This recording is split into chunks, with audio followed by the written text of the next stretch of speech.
deeper than my feet could ever wander, and my faith will be made stronger in the presence of my Savior. Spirit, lead me where my trust is without border. Let me walk upon the water wherever you would call me. Take me deep. Maravilha, maravilha, que bom que você está aí.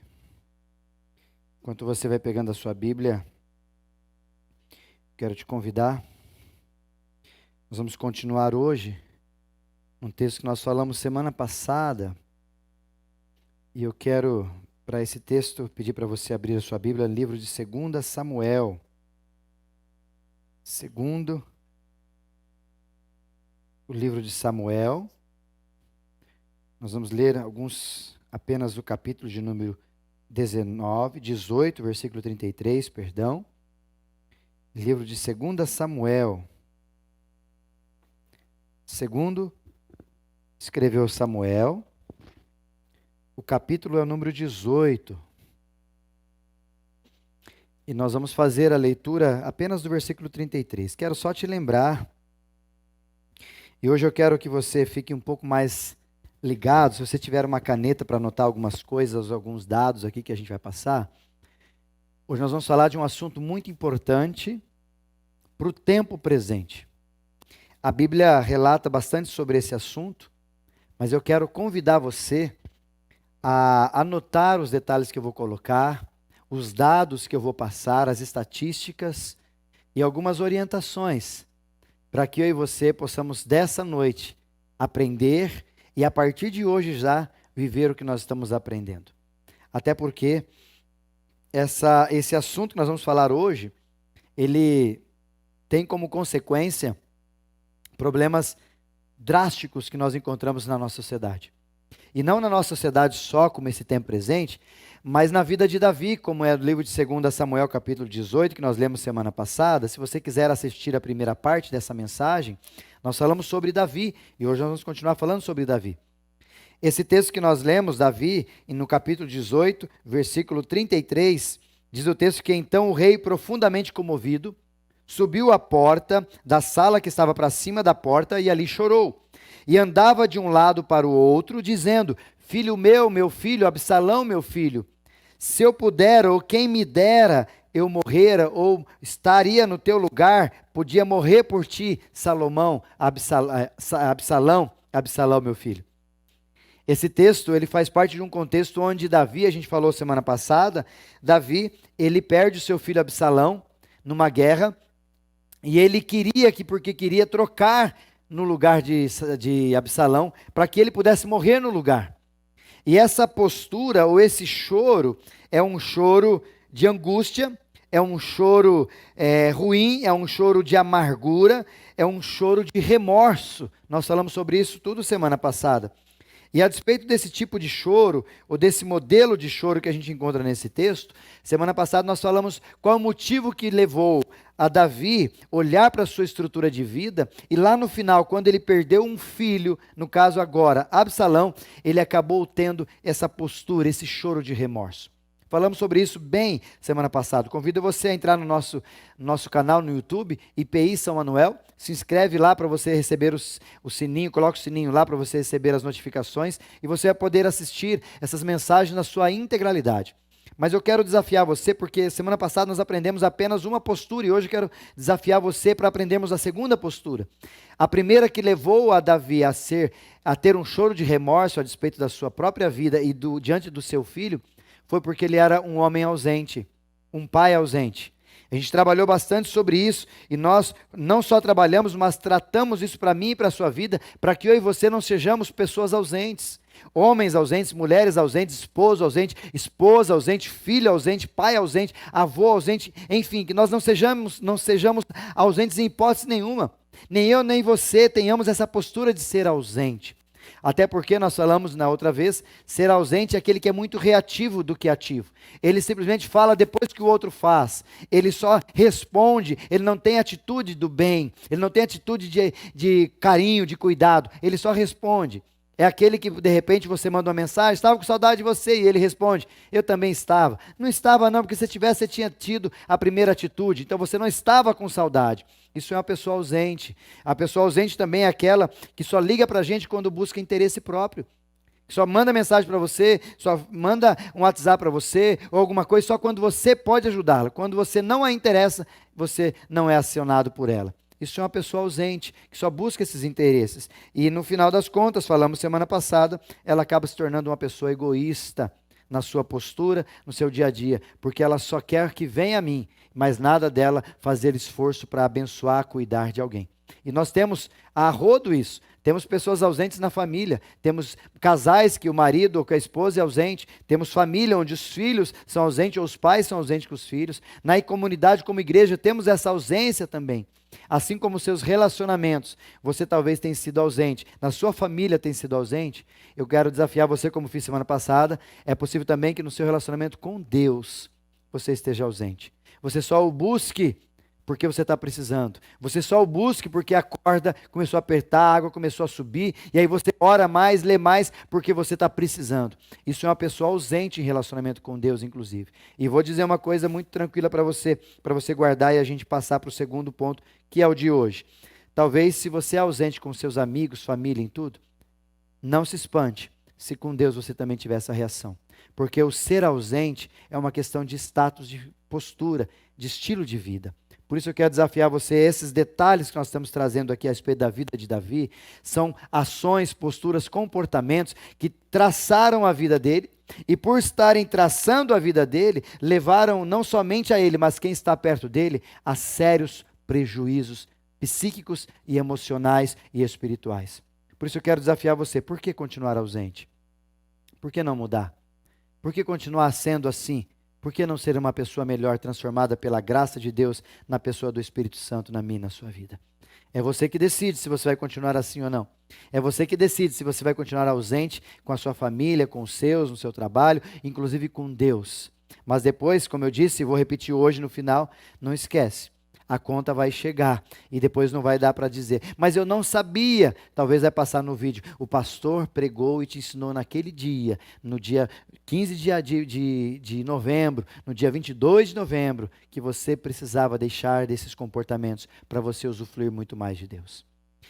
Davi também nos ensina, e aqui eu quero desafiar você, em alguns detalhes muito importantes, que quando a gente observa a vida de Davi, além dele ter sido um primeiro comportamento ser ausente, o segundo comportamento que Davi tinha na sua caminhada de vida, que fez com que ele chegasse no final dela e tivesse um choro de remorso, um choro angustiante, um choro de amargura, um choro de alguém que perdeu, um choro de alguém que não fez o que deveria ter feito, além da ausência, é postura de procrastinação. Sabe o que é isso? Procrastinação? Eu quero te levar para você entender no texto onde está isso. Se você observar na sua palavra, vire um pouco a sua Bíblia, um pouco os textos, alguns outros detalhes, algumas páginas para trás, no capítulo de número 13, nós temos um episódio que culminou nesse problema entre Absalão e Davi. O problema entre Absalão e Davi não era o problema de ser rei. Tudo começou com um processo muito ruim, que nós falamos um pouquinho semana passada, e hoje eu quero dar mais profundidade nele. Foi que aconteceu entre o filho de Davi, Amnon, e a sua filha, Tamar, os irmãos de Absalão por parte de pai. E você encontra isso no capítulo de número 13, onde Amnon e Tamar, Amnon era do filho de Davi, e ele tinha uma paixão doentia por Tamar, a sua meia-irmã. Porque ele era irmão dela por parte de Davi, mas não por parte de mãe. Mas ele amava essa mulher. Como eu falei semana passada, Tamar, ela é uma mulher muito linda, virgem, e ele queria deitar-se com ela. E a Amnon tinha um amigo chamado Jonadab, amigo da onça, para ser bem exato, meio primo de Amnon, e ele deu uma ideia para Amnon, falou, faz o seguinte, fica doente, e peça para ela trazer comida para você. E segundo o texto, no capítulo 13, ali, se você puder acompanhando, a partir do versículo 6, ele pede para o rei, e o rei dá ordem para Tamar fazer bolo e levar esse bolo para levá-lo para Amnon, que estava doente. E aí ele dá essa força, ele ajuda, e aí de repente Tamar vai lá, leva o bolo no quarto, nos aposentos de Amnon, e Amnon, deitado com uma cara de doente, com alguém que estivesse doente, quando ela chega para dar o bolo, diz exatamente o versículo número 12, 11, 12 e até o versículo 14, ele pega ela pelas mãos com força, a atrai, ela tenta, fala, por que você está fazendo isso comigo? Por que você está fazendo isso? Se você pedir-me ao rei, ele vai me dar a você, ou seja, não precisa fazer essas loucuras, mas ele doentio que estava, Amnon, ele acaba tendo-a, a possui, acaba fazendo sexo com ela, tá? Acaba concebendo com ela, e depois, segundo o versículos número 12 e 13 e o 14, ele acaba tendo nojo, aversão dela, que é isso que o pecado faz com a gente, que é isso que a produção do sexo fora do casamento tem que produzir na vida daqueles que estão maduros em Jesus. Aversão, o que eu fiz? Só que infelizmente ele fez isso e ele não quis fazer as coisas certas posteriormente.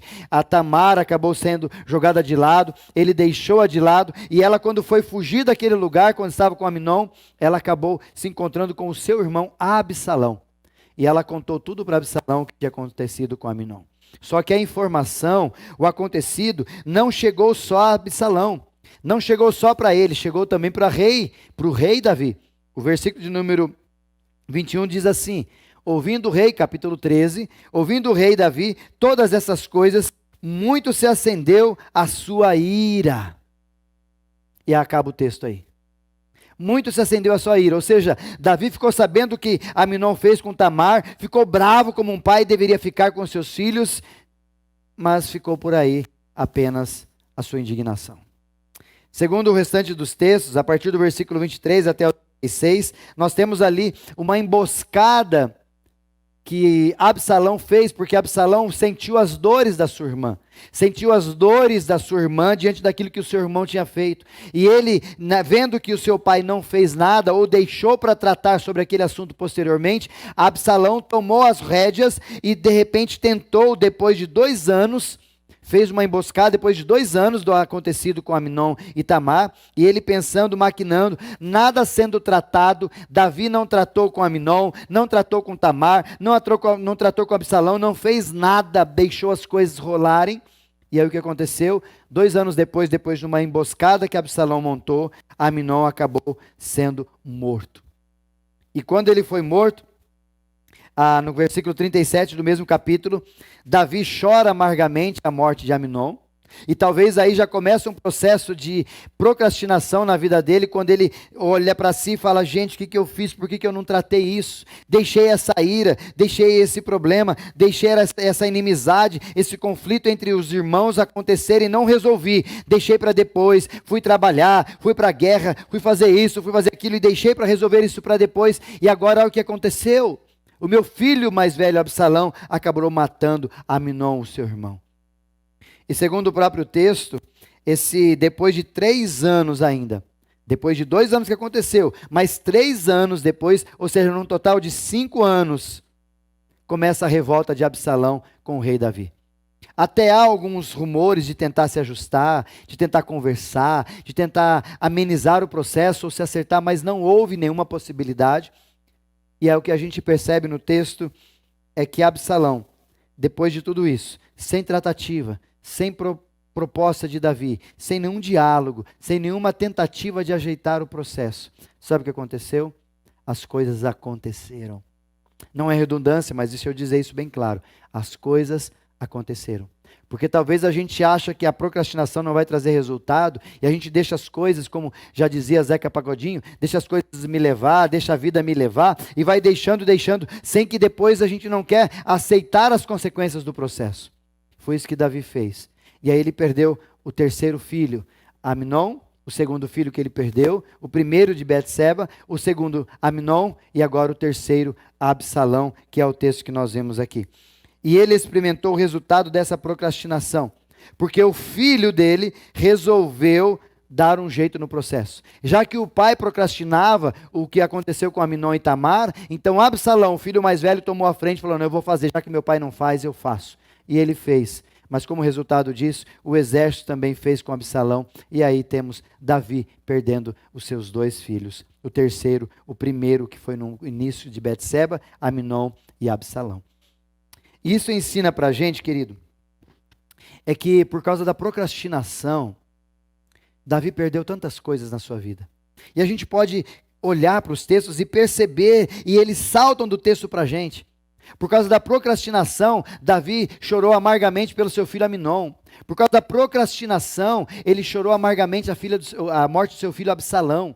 Por causa da procrastinação, da ação dele de não cuidar, de não fazer o que tem que ser feito, deixar para depois aquilo que precisa ser feito agora.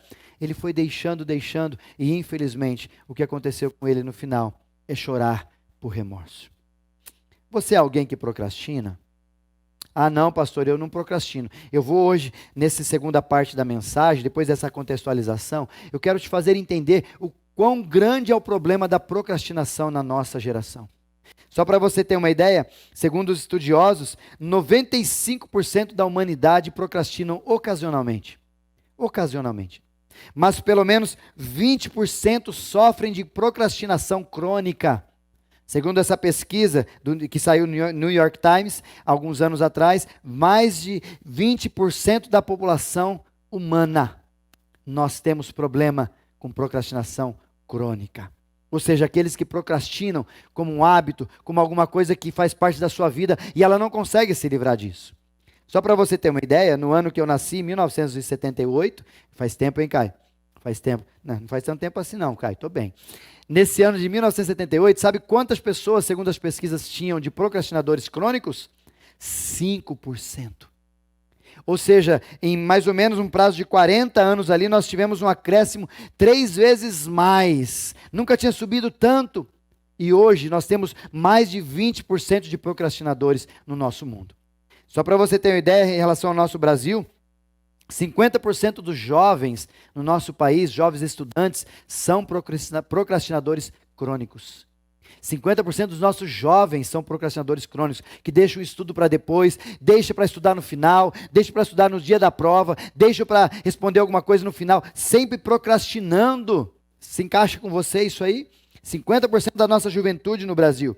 E é interessante, eu fazendo os meus cálculos e dados, arrebanhando todas as informações, eu percebi que lá na Europa, o país Portugal é tido como um país que desmarca coisas e que chega atrasado. O português é tido assim lá na Europa.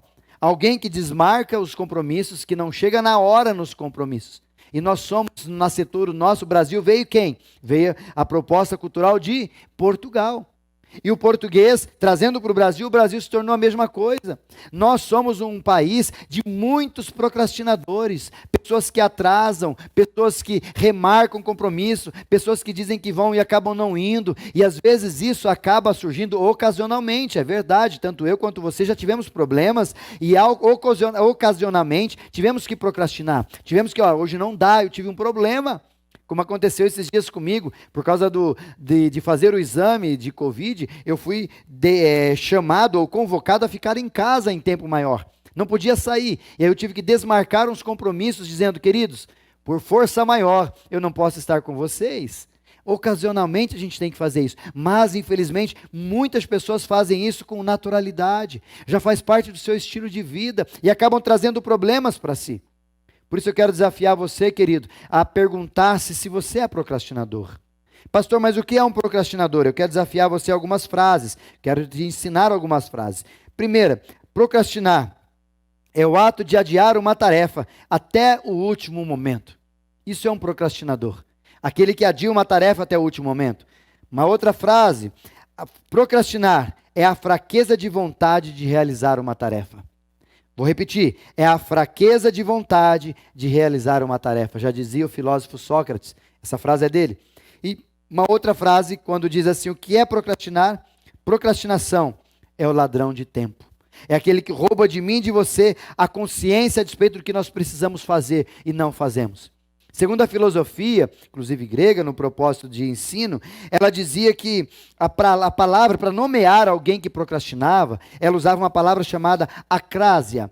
E essa palavra acrásia, ela tem como, ajustando ela, né, a etimologia dela, o a e o crásia. O crásia vem da raiz crastor, que essa palavra crastor, ela tem como objetivo a palavra poder. Então, a quer dizer não. Então, é sem poder, não ao poder. Ou seja, quando eles querem identificar alguém que procrastina, ele está dizer que aquele alguém é alguém que não tem uma força, não tem um poder, não tem uma motivação real dentro de si para realizar aquilo que precisa ser realizado. Ou seja, a filosofia vai falar, e eu traduzi numa frase bem pequena, talvez redundância se você ouvir na primeira palavra, mas medita nela e entenda ela. Talvez para os gregos, a filosofia dizia que procrastinar é a falta de querer. Vou repetir. Procrastinar é a falta de querer. É alguma coisa dentro de mim, de você, que nos potencializa, nos força, nos ajuda a fazer algo da qual a gente precisa, mas naquele instante a gente acaba não desejando tanto quanto necessitado. Por isso, resumindo, a procrastinação é uma lacuna entre a intenção e a ação. Vou repetir, procrastinação é uma lacuna entre a intenção e a ação. Você até quer fazer, você até tem intenção de fazer, mas até fazer você acaba perdendo e não faz. Por isso, para tal, pastor, mas será que eu sou procrastinador? Eu vou fazer algumas perguntas para você rapidinho, para você responder para mim. Você respondesse sim ou não, ok? Rapidinho, só para você entender todo esse processo. Primeira pergunta, você consegue terminar as suas metas e compromissos de longo prazo? Por exemplo, curso, você para no meio, cursinho, ou algum programa que você está fazendo, alguma atividade, algum exercício, você vai e para no meio ou você vai até o final? Segunda pergunta, você dá prioridade às atividades mais importantes logo no início do dia ou você deixa elas irem acontecendo? Como, por exemplo, leitura da Bíblia, oração, a sua saúde, refrigério para você, a sua família. Qual espaço eles estão na sua agenda? Terceira pergunta. Suas últimas tarefas que você entregou foram feitas com qualidade e no tempo hábil? Por exemplo, o seu TCC, por exemplo, os seus trabalhos de faculdade, ou você é aquele que deixou para o último, ai meu Deus, quase o último segundo e mandei. Quarta pergunta. Você diz constantemente, eu vou começar essa tarefa segunda-feira. Eu vou começar segunda-feira. A dieta, né, Caião? A dieta, começar segunda-feira. O regime, vou começar segunda-feira. Exercício físico, vou começar segunda-feira. Pedalar, vou começar segunda-feira. Você faz isso constantemente? Quinta e última pergunta. Você já viu alguma tarefa ou já remarcou, reajustou alguma tarefa na sua agenda, da qual quando ela chegou, o dia para ser feito, porque você esqueceu e não fez, você teve que remarcá-la? Se você disse sim para uma dessas 5 perguntas que eu te fiz, apenas uma delas, sinto em te dizer, segundo os diagnósticos dos doutores e especialistas nessas áreas, eles dizem que apenas um sim nessa área toda, nessas 5 perguntas, lhe faz um procrastinador crônico. Você faz parte dos 20% da humanidade que são procrastinadores. Isso é problemático, irmãos. Parece que a gente, não, mas isso não tem problema, não dá problema. Querido, eu quero que você vá comigo até o final dessa meditação para você entender como que isso é problemático, nós sermos procrastinadores, como isso é uma imprudência do ser vivente, como isso é uma imprudência da nossa postura ao agirmos com procrastinação diante da brevidade da vida. Quando você é procrastinador, você está dizendo que a vida é breve, mas você não está nem aí com ela. Quando você é sarado desse problema, desse hábito de procrastinar, você está dizendo a vida é breve, mas eu não preciso fazer dela ser pequena para eu viver, eu posso fazer dela grande, eu vou usar as coisas importantes, eu vou fazer o que precisa ser feito, eu não vou me entregar à procrastinação. E aí nós temos alguns modelos de procrastinação que eu quero desafiar você, talvez você se encaixe neles, já que você respondeu sim, talvez para alguma dessas 5 perguntas, então você é procrastinador ou ocasional ou crônico. Olha só, nós temos procrastinadores, os perfeccionistas. Quem são esses? São aqueles que, se não for perfeito, não faz. Então, como o negócio tem que entregar naquele horário, mas não está perfeito, eles não fazem, procrastinam para mais para frente. É o perfeccionista. Que a gente ainda, alguns ainda acreditam que isso é uma ótima qualidade. Talvez ele tenha muito mais problemas em você ser assim do que qualidade. Um dia a gente fala sobre isso. Segundo, modelos de procrastinador, o preocupado. Esse preocupado sempre vê parte negativa no projeto, então ele fala, não, é melhor não fazer agora, porque senão vai dar problema, melhor. E ele vai procrastinando por causa das suas preocupações que ocupam a sua mente e não deixam ver o propósito ou a realização lá no futuro. Terceiro, é o sonhador, procrastinador sonhador. Esse é aquele que planeja bastante, faz os seus sonhos, suas ideias, mas tudo na mente, nada no papel. Então as coisas não saem da subjetividade. Tudo abstrato, tudo eu acho, tudo eu imagino, mas nada no concreto. Quarto modelo é o procrastinador relaxado. Ele não se preocupa com prazos. É aquele que vai fazendo, não deu, ele aparece do nada. Ele aparece, ó, mas não era ontem, então, mas ajuda aí, dá um jeitinho. É o típico brasileiro pedindo um jeitinho para que, pô, releva aí, vamos, vai, não deu problema, vamos lá, vamos levando. E quinto, procrastinador, fabricante de crise. Esse está dizendo sempre que dá trabalho e é melhor, eu vou trabalhar sob pressão, ele está trabalhando e de repente, por que você procrastina? Porque na hora ali da pressão eu consigo sair, eu consigo fazer as coisas, aquele que sempre está vivendo em pressão, mas é procrastinador. E por último, é o procrastinador de multitarefas. Aquele que vai sobrecarregando, pegando coisas daqui e dali, e pega dali e diz, eu vou fazer, não, eu vou conseguir, não pode deixar, e de repente ele não consegue cumprir nenhuma das suas ações e os seus compromissos, por quê? Porque ele sobrecarrega todas as suas ações. Esses são os procrastinadores. Qual que você se identifica? O perfeccionista, o preocupado, o sonhador, o relaxado, o fabricante de crise ou o multitarefado? Qual que é o seu modelo? Como é que você se identifica? E aí eu quero desafiar você, já para a gente voltar para o texto e entender para a gente entender o que o texto de Davi está dizendo para nós. Primeira razão, por que a gente procrastina? Por que a gente tem esse processo de procrastinar as coisas um para o outro, ou trabalhos, ou atividades, ou o que é importante e o que não é? Segundo alguns estudos, e observando-os e trazendo a partir da vida de Davi, a primeira situação que eu vejo aqui é a nossa dificuldade de dizer não para as coisas. Talvez você, como procrastinador, talvez você faz assim porque você não quer dizer não para as pessoas. Quando alguém chega para você e faz um pedido, quando alguém chega para você e deseja alguma coisa, quando alguém chega para você e subitamente pede para que você ajude e tal, você não sabe dizer não. E aí você, por ter que dizer sim, você acaba ocasionando um aglutinamento de ideias, de informações, de compromissos, e você perde aquilo que você estava fazendo como foco, porque você não sabe dizer não para aquilo que pediram naquele instante. Aconteceu com Davi. Davi aqui, diante das suas ações, diante do que ele fazia com seus filhos, o seu filho pediu para ele fazer isso, ele não sabia dizer não para os outros e dizer sim para a sua família.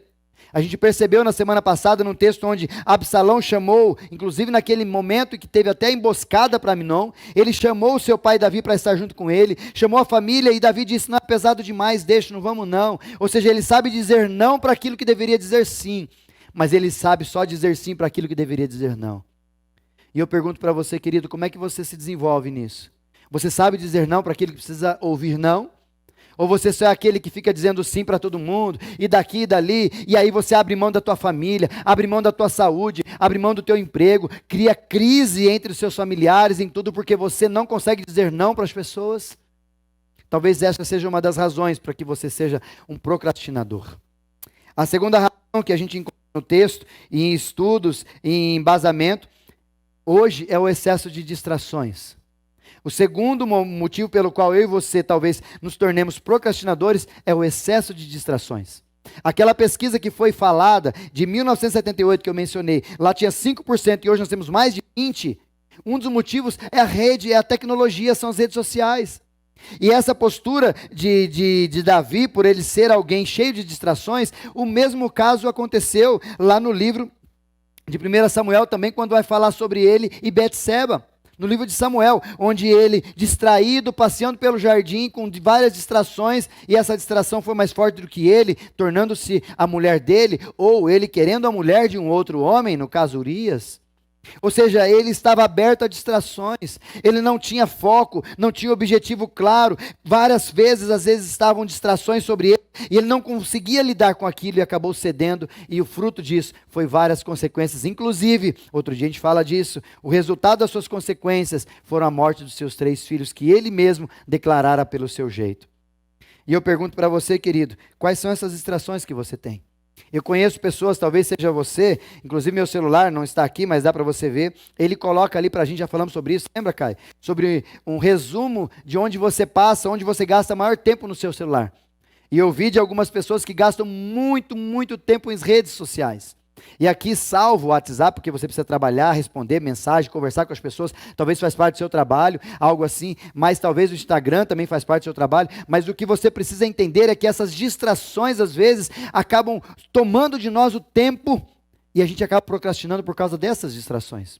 Como, por exemplo, dia atrás eu conversando com alguém, ela disse que ela perdeu o tempo de pagar uma conta, porque ela estava assistindo uma série. Olha só. A distração dela, a série. Tinha que pagar, não, vou dar uma assistida aqui, vou ver, depois eu vou lá e pago. O resultado que deu? A distração tomou conta dela, ela não pagou a conta, ficou a hora que ela acordou, acabou a distração, voltou ao normal, o que houve? Foi pagar a conta, já não dava mais tempo, teve que pagar multa. Resultado do quê? Procrastinação em detrimento à distração. Ela chegou, distraiu, resultado, procrastinou aquilo que era importante. Talvez você faça assim também. Talvez você precisa dar uma olhada para as distrações que você tem na sua vida. São amigos, às vezes são pessoas, às vezes são jogos, às vezes videogame, às vezes é uma rede social, às vezes é um ficar procurando, me permita usar essa expressão, eu gosto de usá-la, algumas pessoas não gostam dela, mas eu uso ela, fuçando no celular para achar a vida alheia. Porque é isso que a gente faz nas redes sociais na maioria das vezes, seja bem honesto. Fica ali, passando, olhando a vida das pessoas. A serviço de quê? A serviço de quê? O que você está compreendendo? O que você está administrando? O que você está assimilando? O que você está crescendo fazendo isso? Responda para você essa pergunta: o que você está crescendo fazendo, gastando seu tempo com isso? Está crescendo o seu sentimento de procrastinador. E talvez procrastinador na questão de satisfação. Terceira razão pelo qual nós procrastinamos, e a gente encontra também Davi, encontramos nas pesquisas e nos livros, a ausência de propósito. Ausência, como nós falamos na questão da filosofia grega, a ideia do Crostor, que é o poder, que é aquilo que potencializa, aquilo que me leva a foco, aquilo que me deixa garantido onde eu quero chegar, aquilo que me dá propósito para a vida, era o que faltou para Davi nos seus momentos da vida. Era o que faltou para Davi, por quê? Porque o propósito de Davi não era que Absalão fosse rei. Não era que outros fossem rei, os seus filhos, porque ele amava e ele queria que Betseba fosse a mulher do seu filho, porque ele a amava depois daquele problema que teve, e aí veio Salomão a posterior. Mas o objetivo de vida dele não eram esses, então tanto faz, tanto fez, deixa, e às vezes a gente se encaixa na mesma postura de Davi. Eu não sei você, mas eu conheço muita gente que infelizmente, por viver um senso aventureiro, não tem uma postura, não tem um propósito, não tem um porquê viver, não tem onde chegar, acabam se perdendo e por causa disso a procrastinação tem cada vez mais volume na vida deles, porque não há objetivo de vida, não há um propósito para que viver ou para o que você vai fazer quanto à sua vida. E por último, a razão da procrastinação a gente encontra no texto também, é a troca do prazer pelo fazer. Infelizmente, e talvez você consiga compreender um pouquinho isso, a procrastinação, ela produz um pouco de prazer na minha e na sua vida. Porque a procrastinação, ela tem, segundo os especialistas, ela era um ato consciente. E ela era consciente porque o que demanda ela ser consciente, ou o que inclina a ser consciente no processo, é nas suas realizações no nosso cérebro. E ela faz assim a partir do quê? Você troca, por exemplo, pagar uma dívida que eu disse. É chato, vou ter que gastar dinheiro. Tá, eu fiz, mas não é legal. Agora assistir uma série Netflix é maravilhoso, é prazeroso. E a procrastinação, ela produz isso na gente. É trocar um momento ruim por uma coisa que dá mais prazer, para que depois você possa voltar a fazer aquilo ou não. Então nós acabamos atribuindo sentimentos a essas coisas. Por exemplo, ler a Bíblia. Eu não vou ler porque eu não gosto, eu estou sem vontade. Aí você vai e faz algo que te dá vontade, porque ler a Bíblia não dá vontade. Aí você vai fazer algo da vontade, tem prazer, e você procrastina aquilo que deveria ter feito. Por isso que Davi também, naquele instante, ele deveria, olhando para o texto de Betseba também, ele deveria estar à guerra, deveria estar fazendo algo como rei, mas ele olhou para uma coisa prazerosa, ele olhou para algo que era diferente, distração, e era prazer, e ele olhou e falou: vou satisfazer os meus desejos. E ele cedeu ao desejo ao invés de fazer algo que deveria ser feito. A procrastinação às vezes tem razão, ou tem o seu nascituro nessas ações. Por isso eu pergunto para você, que tal a gente olhar e dar uma analisada, qual é a razão do meu e do seu, da minha e da sua postura de procrastinador? Talvez seja dificuldade de dizer não, talvez seja excesso de distrações, talvez seja ausência de um propósito, ou talvez seja você vive pelo prazer, pelo fazer. E o resultado de tudo isso, e aqui eu quero partir para uns finais, o resultado de tudo isso na vida de um procrastinador. Primeiro, a curto prazo. Sabe o que vai trazer a você, procrastinador, a curto prazo? Por favor, entenda que não é uma palavra de confronto ao quem você é, mas é uma palavra de amor de Deus para que você se transforme em quem Ele quer que você seja. Primeiro problema, prejuízo a curto prazo. Os amigos, ou a família, ou alguém do trabalho, vai te rotular como alguém que não pode ser digno de confiança. Como assim, pastor? Vou te dizer. Davi foi assim com seus filhos. Davi teve essa postura onde o seu pai Aminon não confiava nele, tanto que fez o que fez com a irmã. O filho Absalão não confiava no pai porque viu que ele fez, não intermediou, não tomou postura, não fez nada. Então ninguém confiava porque, o Davi não faz nada não. Já ouviu isso? O Davi não faz nada não. Talvez é igual a você e a mim, quando as pessoas ao nosso redor rotulam, quando diz, aquele fulano vai fazer isso. Não vai nada, não acredito. Não, por quê? Porque ele não faz. Porque o histórico dele do passado ele nunca fez. Ele não chega na hora, ele não consegue fazer o que ele fala, ele não cumpre com seus compromissos, ele não cumpre com sua palavra. Então é um ser humano que está rotulado como alguém que não merece confiança. E eu pergunto para você, como é que as pessoas veem você, como é que é o teu marido, a tua esposa, teus filhos, a tua família, o teu lugar de emprego, a tua comunidade vê em você? Como é que teu pastor olha para você? Ele sabe que você é alguém que cumpre suas palavras? Ou é alguém que não merece confiança porque o seu histórico lá já lhe diz quem você é? E a longo prazo, queridos, médio a longo prazo, nós temos vários problemas do procrastinador. Ele tem problemas, ele tem prejuízos financeiros, como pagar multa demais. O procrastinador paga multa toda hora, torta à direita, mesmo tendo dinheiro, mas isso está equivocado porque falta organização. Ele leva prejuízo familiar, por quê? Porque ele não cuida da família, ele só apaga fogo, ele não tem tempo para a família, não tem tempo para os amigos, para os filhos, não tem tempo para a esposa, ele não tem tempo, ele ama mais os que está dando alguma coisa para ele do que o seu próprio filho. E já atrás eu vi uma foto muito legal, dois pais, os pais deitados na cama, cada um com o celular e a criança ali tentando chamar a atenção dos dois. É isso que é o procrastinador, ele tem problema na sua família como resultado disso. Mais um problema e prejuízo com a sua própria saúde.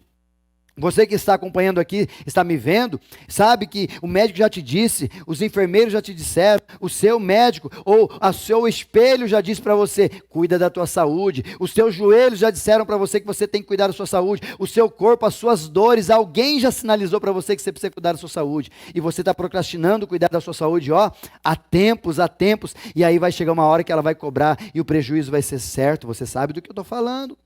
Outro prejuízo emocional. A gente fica cedendo para procrastinação, e segundo esse mesmo estudo do New York Times, ele vai dizer que a janela para depressão, para ansiedade, nesse tempo presente dessa geração, é a procrastinação. Porque aí ocupa a gente uma culpa, ocupa a gente uma expectativa, uma angústia, por que eu não fiz e agora que vai fazer? E eu vou acumulando isso. E como resultado, ansiedade, depressão e outros males psíquicos e emocionais. E por último, a gente tem problema e prejuízo na nossa vida espiritual. Eu não sei você, mas esse círculo vicioso fica tomando conta da gente.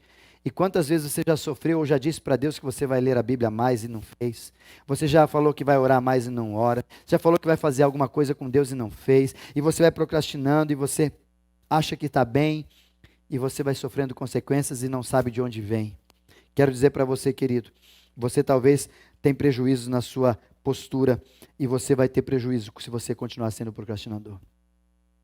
Por isso eu quero deixar alguns desafios para você. Primeiro desafio: Livro de Mateus, capítulo de número 5, versículo 37, palavras de Jesus. Ele diz assim: seja a sua palavra sim, sim e não, não. Primeiro desafio para você lidar com a procrastinação. Pega essa, meu querido. Anote isso no seu coração. Tenha palavra.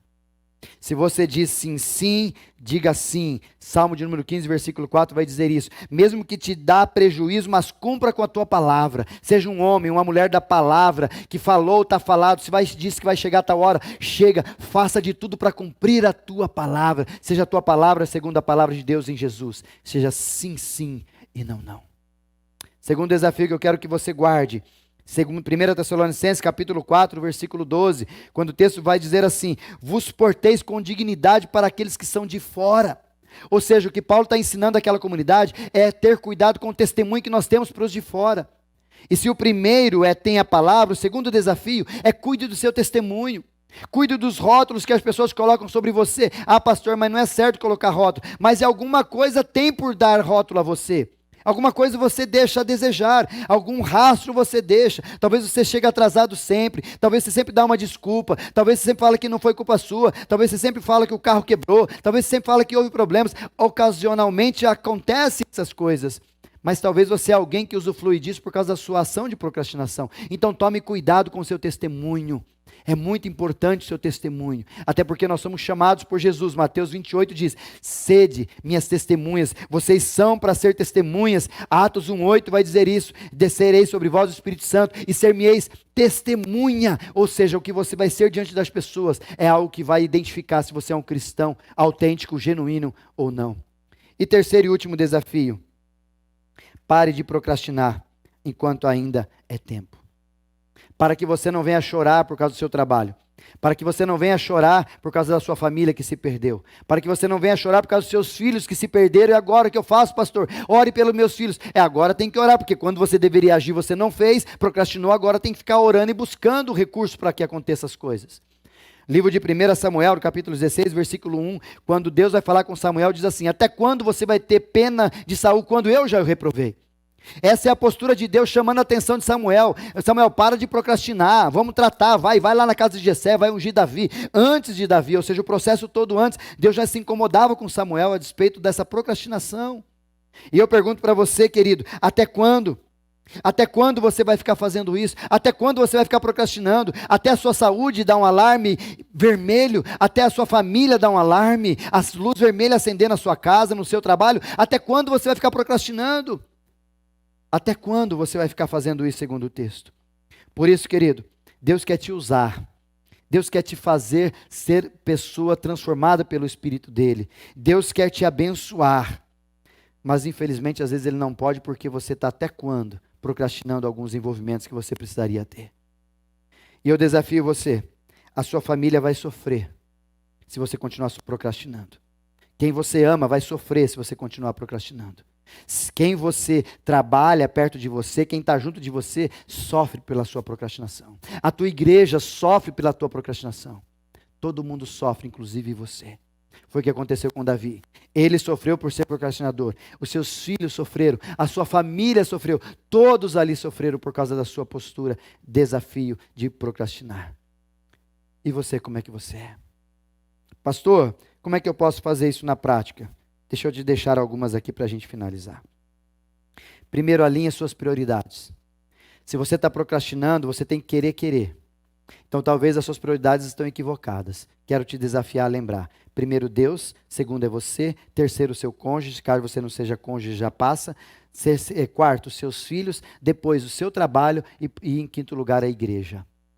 Certo? É assim que funcionam as nossas prioridades. Deus. Você, cuide da sua vida espiritual. Se você não for bem com Deus, não está bem com Deus, você não vai cuidar da sua família, sua esposa, de ninguém. É você com Deus. Depois o seu cônjuge. Não são seus filhos, seu cônjuge. E depois os seus filhos. Depois o trabalho de vocês. E depois a comunidade que você vive para exercer o dom e o talento que Deus tem dado a você, comunidade chamada igreja. Segunda dica que eu quero lhe dar. Use a tecnologia a seu favor e não contra você. Celular, WhatsApp, Twitter, Instagram, essas coisas são boas, mas elas precisam ser comandadas por você e não comandar você. Inclusive tem alguns, o Freedom e outros aplicativos que nos ajudam a ser pessoas de qualidade na atividade, no fazer. Use a tecnologia a seu favor e não contra você. Nunca se esqueça, a televisão tem um controle remoto. Quem decide se ela fica ligada ou não é você. Terceira dica que eu quero te dar: torne-se focado e determinado. Se diz que vai fazer, seja homem, seja mulher de palavra e vai e faça. Seja determinado, fale que vai fazer, faça o que vai fazer. Ficou irado por causa do negócio, como aconteceu com o Davi, mas vai lá e faz. Não fique bravo, irado e sente e fique chorando num canto. Não, vai e faça. Tenha foco e determinação. Antepenúltimo, livre-se das distrações humanas e tecnológicas. Se você tem a sua conta, se você tem Instagram, se você tem Twitter, se você tem alguma rede social que estão tomando o seu tempo demasiadamente, desafio você, que tal fazer um propósito e deixá-las de lado? Que tal você usar alguns mecanismos tecnológicos que falam, você pode usar no máximo isso, e quando você passar aquele tempo você para? Que tal você se livrar das distrações? E também distrações humanas. Que tal você abrir mão de alguns amigos que estão te levando cada vez para ser procrastinador? Porque as convivências vão fazer de você procrastinador se você conviver demais com pessoas que são procrastinadores. Que tal você abrir mão disso? Evite sobrecargas e tarefas. Evite. Coloque a sua agenda, organize-se. Evite colocar mais coisas que você pode fazer. Diga não àquilo que você não consegue mais. Feche a sua agenda. Diga não, tenha tranquilidade de dizer.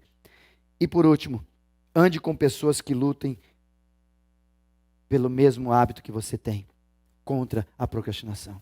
Se aproxime de pessoas que querem lutar contra a procrastinação. Chega perto de pessoas que são animadas, pessoas que estão para cima, pessoas que querem o teu bem e querem te fortalecer. Mas nunca se esqueça, comece hoje. Comece hoje. O dia para você terminar a procrastinação é hoje. O dia findar para você não chorar amargamente como Davi chorou é hoje. Para você dar uma nova postura e um novo momento para a tua vida, o dia se chama hoje. Provérbios capítulo de número 13, versículo 12, vai dizer muito claro isso. A esperança que se adia faz adoecer o coração. Mas aquele que deseja e cumpre os seus desejos é a árvore da vida. Ou seja, não adoeça o teu coração, não adoeça a tua família, não adoeça os teus relacionamentos, não adoeça a tua vida como um todo. Permita-se que Deus trabalhe na tua vida mudando os seus comportamentos, inclusive o seu jeito de ser procrastinador. Por isso eu desafio você, viva hoje. Quer viver? Viva hoje. Viva como alguém que vive de verdade. Ame hoje, abrace hoje. Recomece hoje, ore hoje, vença a procrastinação. Não é fácil, mas é possível e é necessário, se você assim tiver foco e entender que Deus tem grandes coisas sobre a tua vida, se você passar dessa, se você entender que é o melhor caminho para você viver. Que tal? Palavras de Deus primeiro para o teu coração, para que no final da nossa história, o nosso choro seja apenas de saudade e não de remorso, porque a gente deveria ter feito e não fez. Ainda há tempo. Até quando? Quando que você vai mudar?